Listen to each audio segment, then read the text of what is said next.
শাহুৰিবোৰৰ এটা common dialog হ'ল, আমাৰ সময়ত আমি ইমান অন্যায় সহ্য কৰিছোঁ, আমাক যিমান বেয়াকে ক'লেও আমি মুখ বন্ধ কৰি আছিলোঁ, একো উত্তৰে দিয়া নাই। তোমালোকেতো তাৰে 1% নোৱাৰিবা এতিয়া। এটা কথা, আমি সেই 1% বা কিয় সহ্য কৰিম?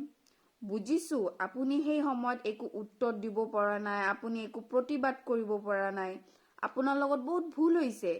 কিন্তু সেইটোৰ মানেতো এইটো নহয় যে আপুনি সেই সময়ত যি সহ্য কৰিছে, যি অন্যায়বোৰ, এতিয়া আমি সেইবোৰ চব সহ্য কৰিম।